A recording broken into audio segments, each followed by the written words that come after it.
Dear content creator, did you know that you're also a small business owner? I mean, think about it. You invest not only time but money in elevating your craft, investing in equipment, software, building a personal brand, and building a community that trusts you. The same community that brands want to leverage and have you promote their products and services to. Now I know we've heard it all. People questioning the legitimacy of what we do. Get a real job. Is content creation a real job?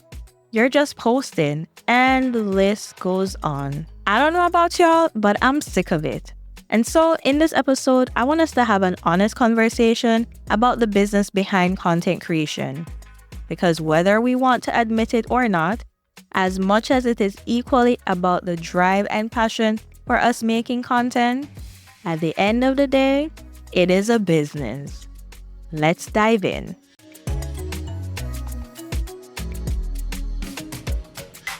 What up, beautiful people? Welcome back to another episode of Dear Content Creator. I am your host, Charis Maggie. Y'all, thank you so much for tuning into another episode. I can't believe we're already on episode 6. By the way, y'all, it took me about 4 attempts for me to record this episode because I kept having technical difficulties that for the life of me, I couldn't figure it out, but finally got it figured out. I am here currently at 2 a.m. in the morning trying to record this episode so it can get out. So your girl's trying to stay consistent and all of that. So I'm going to need you to go over to Apple Podcasts and Spotify and make sure that you rate the podcast. You know, y'all been telling me you're feeling it, you're loving the topic. So let me see that with the reviews that you're leaving. Okay, 5 stars. Okay. All right. Thank you so much. Oh, by the way, y'all, you can now leave comments on Spotify. So if you're ever listening to an episode on Spotify, feel free to leave comments. Not everyone watches on YouTube, I'm aware. So for the persons, who want to listen over there, you can also comment there. So just an FYI for you. All right, y'all. This is an episode, or this topic, I should say. I am very passionate about it because for years, I've been hearing the same thing over and over about what it is that we do as content creators. Some people don't really understand. And as a content creator who has had encounters with people reaching out for me to help promote their products and services, always being expected to do stuff for free, it's getting a little bit ridiculous at this point. It's almost a slap in the face sometimes when I really think about, hey, you're a small business owner too. You have overhead costs just like I do. So why can't we have that agreement or understanding that what I also do requires time, money, and effort? And so there should be a conversation about what compensation can look like. I'm aware that not everyone is able to always pay content creators. Don't get me wrong. I am one of the creators that I will make an effort to work with small businesses, especially because I understand that. However, it sometimes reaches a point where there's so much demand that is coming from that end to us, where we're being requested so many deliverables and then there's no compensation that wants to be given. So in this episode, I'm hoping that if you're someone who you're trying to get to understand a bit more about what content creators do, maybe this will fill you in. And also, if you're someone who's currently a content creator or you're thinking about becoming one, I think it's important for us to have a conversation about the actual cost behind content creation. It's not just posting. It's not just all these free tools that we have at our fingertips that we can do stuff all the time. Sometimes you're going to have to actually put in money and invest in different tools and software and all of that to take your content to the next level and just continuously elevate. So before we talk into crunching the numbers, because I think we need to talk about actual numbers here. So we're going to leave that for a bit later on in the podcast. I want to take you on a trip down memory lane. Let's talk about how we even got to this point where creators are now able to be paid for making content and all of those things and the different avenues that are out there to monetize. So that's my sound effects for back in the day, taking you down memory lane. So it all started out with the OG of the content creator platforms, YouTube. So between 2007 to 2012, YouTube introduced the YouTube Partnership Program and Monetization, which basically allowed content creators to be able to make money from AdSense and ad revenue. How that worked, you had to meet a certain requirement. So you had to have at least 1,000 subscribers. I think today it is just 500 for short form. For shorts, it's very different what the requirements are. You got to go look it up. And you need at least 4,000 watch hours within 12 months. And I think now it has been changed to 3,000 watch hours instead for 12 months, consecutive months. So that is basically the eligibility for you to then be able to monetize. So now ads will be showing on your videos, and based on how many ads you have on your videos, also the views that you have in the videos, the retention, that makes you make money. And at the end of the month, you get a paycheck from YouTube. So that was introduced in 2007. And by 2012, a lot of creators were making substantial income from this. And so you heard of people quitting their jobs to do YouTube full time, for example, and it became a viable profession. Now, fast forward to the rise of social media platforms in like the early 2010s. We're talking about Twitter, Instagram, Facebook. As these platforms grew, it allowed people to pretty much leverage these free platforms to build a personal brand. And so we had a lot of content creators in like the lifestyle, beauty, and travel space that were doing great for themselves, because at the time, Instagram was so focused on picture sharing.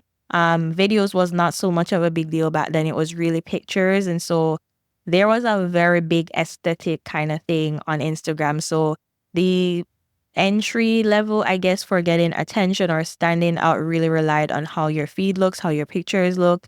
And so you had a lot of creators that eventually started to get brands reaching out to them to do brand deals. And so that's how we go into now the rise and the launch of influencer marketing, which started to happen as well in the mid 2010s. That's when it really took off. So brands were recognizing, these, influencers, they have a following. We want to tap into that following. So they started paying content creators to promote their products and services. Now, going to the late 2010s, we had the diversification of platforms happening. So this is when we're hearing about Twitch coming to the scene with live streaming, which was another way for content creators to be able to make money. And so you had some folks who were already on YouTube who are now going on Twitch and, building an audience there. And this was really great, especially for content creators in the gaming space, that Twitch basically built a huge gaming community. And that's because, people are able to like interact with you while you're playing games live. You're also able to get subscriptions. So those who wanted to subscribe to you to support you, that's how you were making money. And also people would give donations during the live.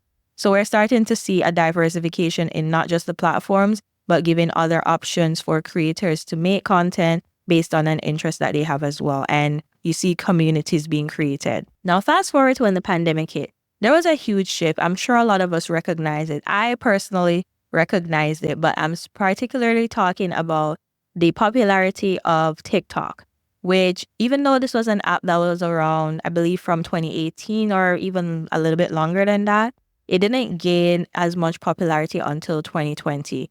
Everyone was looking for an outlet to be entertained, to, be creative. We're all at home bored. A lot of people lost their jobs. So you had like actors and actresses who transitioned to like making content, short form content on TikTok. And what was so refreshing about TikTok is, other than YouTube that was so focused on long form content, and it felt like the entry level to building a community and getting subscribers and all of that, and views was so hard. And then you had Instagram that was so focused on aesthetics and perfectionism. TikTok really allowed for people to be more authentic. You were able to be discovered quicker based on how their algorithm was set up, and people were literally going viral overnight. And so this platform gained huge potential. A lot of people were gravitating to it, and other platforms like Instagram and YouTube got so threatened that they introduced their own versions of short videos. So you have Instagram Reels for Instagram, and then you have Shorts for YouTube. So with all of that, we have the platforms now thinking of ways that they can basically incentivize people who are making content to continuously make content and keep people on the platform. So we have the introduction of creator funds and programs in the late 2020s.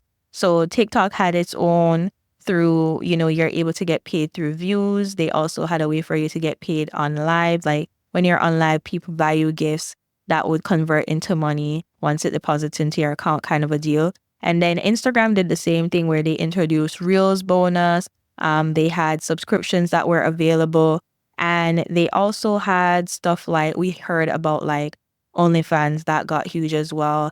Patreon was introducing new features. Even though Patreon wasn't new, these are, platforms that introduce like a subscription-based model to allow people to make content with exclusive content that they were providing. Now, I have a beef with a lot of these platforms. I don't know if my beef is with the platforms directly, like who's responsible, but just an FYI, y'all, us in Canada, we do not have access to any of these creator programs that are out there. So TikTok creator programs, Instagram, also Pinterest has a program I heard about. And now recently Threads, they have Threads bonus. You know how many times I get notified from Threads about, oh, your thread is gaining attention. I don't care if I'm not getting anything out of it. Like, why tell me this when I'm not even going to be able to monetize off of that? You know how frustrating that is? So yeah, unfortunately, for creators in Canada, YouTube is pretty much the only platform that allows us the opportunity to get paid directly from the platform. And the only thing I would say we have access to on Instagram is like subscriptions, but we don't have access to Reels bonus or Threads bonus that they have right now.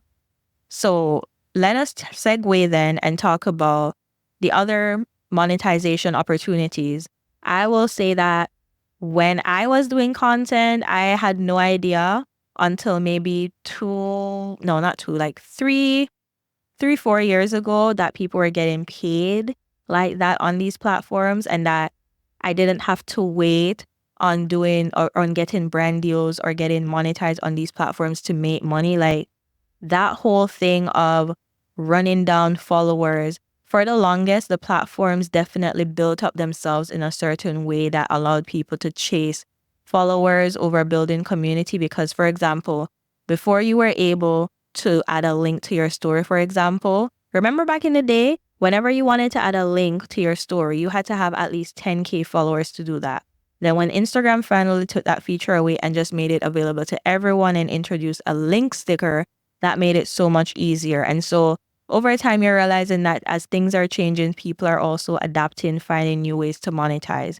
And so I wish that in the beginning, I knew that there were other opportunities available to me to make money so that I could actually monetize. Because similar to a small business, when you just start out, they always say you're not making any money or like profit in the first couple of years. The same applies to content creators. We are grinding, at least for a lot of us, it's like the first 3-4 years sometimes, depending on when you got introduced into the space. For some people, they tried at one point, it didn't work out. They took a pause and then they came back and they just found a formula that worked. And then it's like they blew up overnight. But it's not even about people blowing up overnight. A lot of people have put in work for years before they could see the fruit of their labor, right? So I'm going to talk about some examples of other monetization opportunities that you can look at, just so you know that you don't have to wait on brand deals to come to you. You don't have to wait to reach a certain amount of subscribers or followers or have a certain amount of views before you can get paid from the platforms. And I should actually say that the platform that even pays the most when it comes on to like your views and things like that is YouTube. The rest, I have not heard great things in terms of how their payment goes. So the first thing I wish I knew that I did back in the day, affiliate marketing, y'all.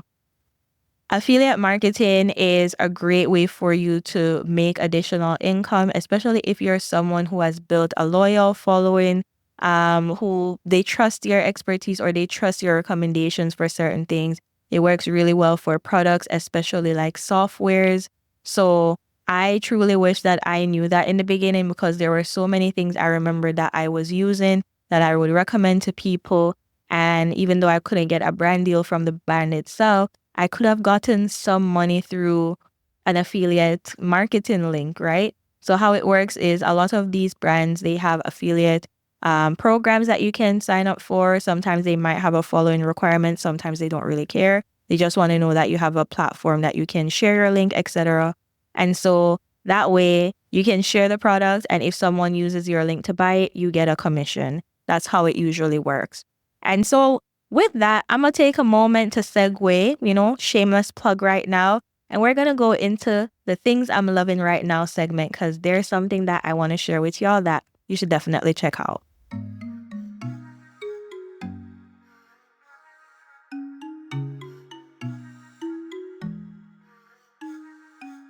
So if you listen to the episode where I talked about pivoting, you would know that when I wanted to get started with this podcast, one of the tools that really helped me to make the process of doing a podcast smooth and effortless was Descript. I am currently using Descript to record my podcast, to do the sound production. The crisp quality that you're hearing is as a result of its studio editor that it has available. With like one click, I just press it and it cleans up my sound. It also has transcription available, where I'm able to use this transcription to help me make like blog posts and different things like that. And one thing that they recently introduced is that I can now have it make a YouTube description or social media post for me based on my transcription. So this has been great for me. It has made the process so much smoother. And so I am grateful for this software. And I want you, if you are a podcaster or even a video editor, it has features that will definitely be great for you with some of its AI features. Go ahead, click the link in my description box or the show notes to try out Descript for yourself today. I actually recently upgraded so that I could get more feature access, and as I will continue to use it, I will be sharing with you all of the tools that I've been using so it can help you if you're looking into something like this. The second way of making money that I noticed that even the biggest content creators out there are doing it, and it's so brilliant because you have ownership over the amount of money that you can make. You have more creative freedom and just don't have to depend on the platforms paying you, is having digital products, whether that is digital products that people buy or a course or a program, like a coaching program. I have noticed that a lot of people are doing this, especially those who are in a niche where it's more education based. They are known to, be an expert in a topic or something like that. People are doing it for, selling budget trackers or things like that for as little as $5. You'd be surprised how much money someone can make with a $5 product. And so it just gives you the opportunity to see the many opportunities that are there for you to make money. But sometimes it's just a matter of you to know what's out there. I highly recommend that people follow different creators. Don't just stick to people who are your friends, because you can learn a lot from other people out there. From some of the people I've followed, I've learned about things like, a stand store, which is a way for you to sell digital products, or Gumroad, or Kajabi. Like, be aware of what other people are doing so that you can also do it for yourself, because you don't need a huge following to do these things. Huge following does help, because the more followers you have, when you're thinking about the percentage that you can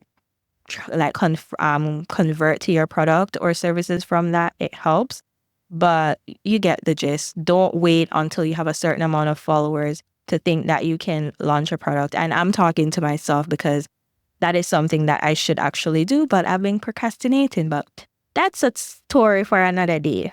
The third thing, and this is something I've actually been doing, which I need to resume, is if you're someone that there's a specific topic that you do content about. Maybe it's immigration, maybe it's finance, maybe it's, marketing, whatever it is. Maybe you're a stylist, whatever it is that your audience has an interest in. You do have a community, you do have people asking you questions a lot. You put out so much content for free already. Consider having somewhat of a consultation service in the form of Ask Me Anything sessions. So you can craft this to be half-an-hour sessions or hour sessions that people can book with you, and it allows them to pick your brain about specific topics.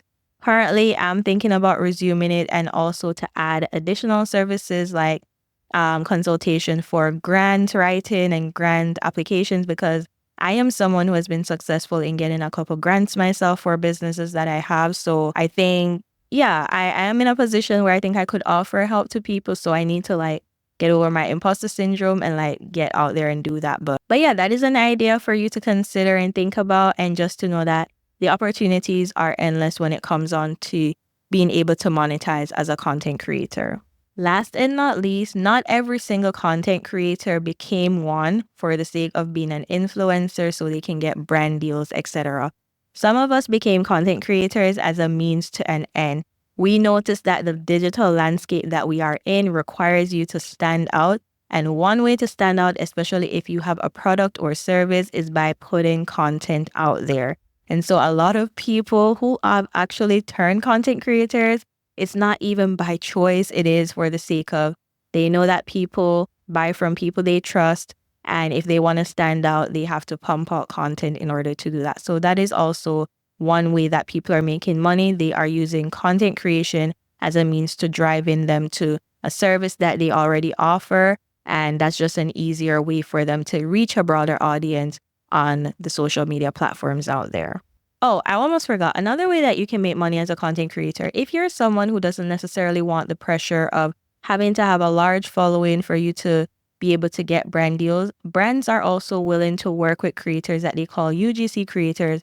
Now, this is a term, it's called user-generated content. Back in the day, it basically was when brands would repost or reshare content from customers who actually posted videos of themselves using the brand's product. This was before content creation really blew up and became a whole economy that people are making money from. Now you have UGC creators. I personally just say they are content creators. You're a paid content creator because brands reach out to you to do videos for them, and you only have to deliver the videos and the brands post it on their page. So you have no stress on your end to worry about the algorithm pushing your video out, having a certain amount of engagement or followers. You solely can rely on your expertise in how great you can make video content and storytell to show the brand what your capabilities are. And you can set your prices accordingly as well. Now that we talked about that, so we discussed the evolution of how people went about making money. I gave you some ideas for ways that you can think about monetizing that doesn't require having to rely on brand deals or monetizing through the platforms. Now let's go down to actually crunching the numbers. Do this as an exercise where you actually see what you are spending money on, because when you're being approached to do something, it allows you to know if it's worth it for you. Now, everyone, when it comes onto their content creation journey, you are going to be at different levels or different chapters. For someone who's just starting out, maybe you see it beneficial for you that if a brand reaches out to give you a product that you actually do like, you're able to use their free product that they gave you to then make content where you don't have to spend that money in buying the product yourself. However, one thing to be mindful of is how taxes work, how these gifting things work, because something I've heard through the grapevine is that sometimes with these gifting, when you receive a gift, you have to claim it on your, like the amount, the value of it on your taxes. And it's like, well, I didn't even get paid for it. So is it worth it? So something to think about. So I am definitely aware of things that people have to do to get started in content creation, to put in your name out there. There are many platforms out there that do gifting specifically for content creators. So yeah, something that you can probably look into, and just know that you need to look at what is in it for you. Is it beneficial? Will it be worth your time? All of those things. Basically, what I'm trying to say is, even if you have to charge $100, it's better than nothing. Never ever just do something for free unless it's truly beneficial for you, or it's more of a mutual agreement where you see the benefit to do it for free. I can't tell y'all how many times I have done stuff for free in the past. I remember one tip I was being given or told was, work with brands, build a relationship with them, and that way, they will work with you in the future. I'm here to tell you right now, doing a free video for a brand doesn't guarantee them working with you. I have had so many brands that I've done stuff in the past for free before. And when it came time to have a conversation, with a budget so I could do something else for them. They didn't have a budget. So do what you will with that information. Okay, now it's time to crunch the numbers. Let us talk about the basics or the general overhead costs that usually a content creator can expect to incur. And I got the help of ChatGPT to help me with this, but I'm going to from my experience, I'm going to use my own estimation for you. So starting off with the basics equipment. So a phone or a camera. If you have a camera, if you have a phone, you can start using that to help you create content. No need to go buy an expensive camera if you don't have the money for it. But yeah, with your phone, like everyone who has a smartphone, you know that these are not cheap.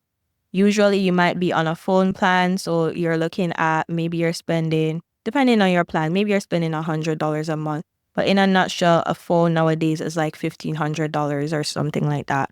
If you're thinking about a camera, you could probably get a decent camera that's maybe going outdated or something like that. Depending on what it is, if it's one that requires lens, now that's a different story. But I would say at least $500 is like the starting point when it comes on to a camera. Now, when it comes on to a microphone, you need to be aware of like the different types of microphones out there. What is the purpose that you need a microphone for? So if you're a podcaster like myself, you would rather have a podcast mic. You don't have to get one as expensive as the one that I have. I think I got this for $325 when I upgraded. However, there are very great USB podcast mics that you can buy for like $70 and so. So just to give you an idea, if it's just for you who do talking head videos, there are wireless lav mics that you can use that start from like $30 going up. I know there's the DJI Pocket. Not DJI Pocket. There's a DJI mic that a lot of people are using right now. Personally, I didn't like how bulky it was. So I have the Hollyland microphone, which is amazing. It's so small and not obvious. I'm going to share that with you at another time as like things I'm loving right now. But yeah, that has been a really great mic for me. And I've been through the lowest budget mic to the most expensive in my, in my years of being a creator. My general rule is that I try to elevate the equipment based on money that I have to do it and also the need. If I don't need to buy it, I'm not going to buy it for the sake of buying it because I see everyone else having new gadgets. That's not how I roll. Lighting. The lights that I have in my setup right now, I literally just bought 2 new lights this year after how many years? Like I bought my first lights 2017, which I recently just donated to another content creator that is doing an amazing job. So yeah, like you don't have to get a super expensive light out the gate. The lights that I got was a set of 2, and I believe when I got it, it was for $120. I got 2 softbox lights for that price. So yeah, what I would say is a lot of us, we don't like to do research. We just want to ask people what they use. And sometimes you just have to do your research to know what is in your budget, because the truth is your budget and someone else's is not the same. And that's why I'm going to say, crunch the numbers so you know what's within your budget. I didn't talk about tripod, but tripod, you can get a phone one for like $40. If you need one for your actual camera, you would probably have to start at like $70 for a good one. The brand Newer is a really good brand to look into. Really affordable, budget-friendly products that you might need for your content creation journey. I'm not going to go through all of these, but editing software. Now, CapCut. CapCut used to be everyone's bestie, okay? And then CapCut said, you know what? We might have to take away some of these features and put them on the paid because y'all are making too many videos hyping it up. We're seeing how great the product actually is. Maybe we shouldn't have given all of this for free.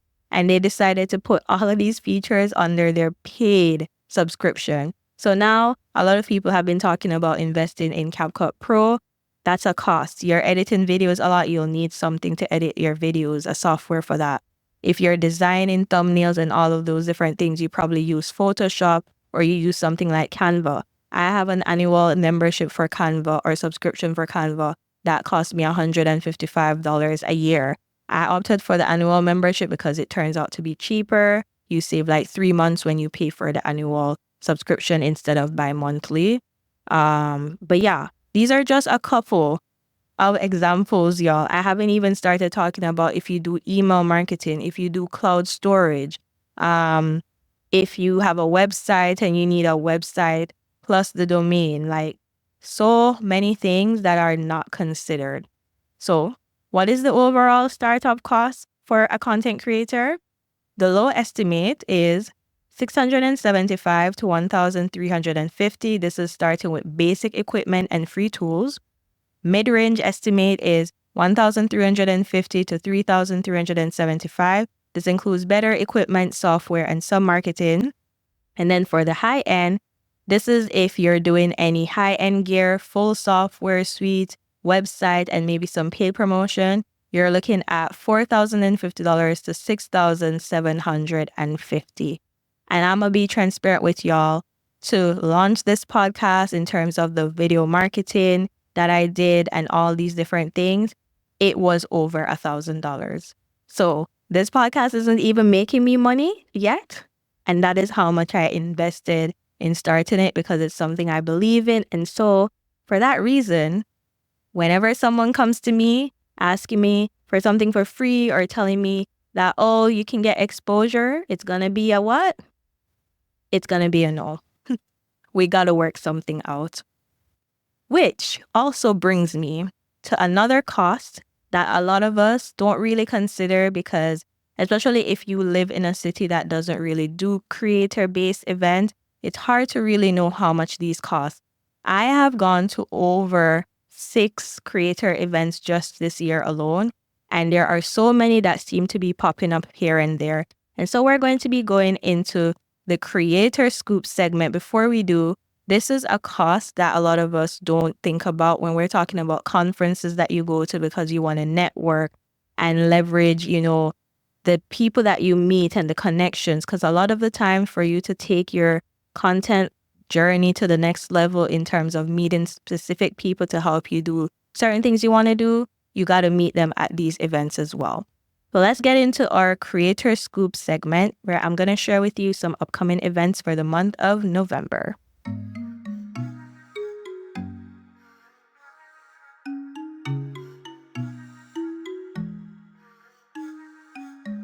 All right, so we have Buffer Festival coming back again. This is going to be happening November 1st and 2nd. This is a creator event. You can expect panels, fireside chat, and also screenings where you can see the work of some content creators that have done some amazing films and short form work. We have Be Future 2024. So this is the largest tech event for Black folks in tech. So if you're someone looking to connect with people in tech, learning more about tech, all of those things, November 6th and 7th is the date for that. If you want to attend and get 40% off your tickets, use my code Maggie40 and you get 40% off. Now, we talked about needing basic equipment to start your content creation journey. What if all you have is your phone? Have no fear.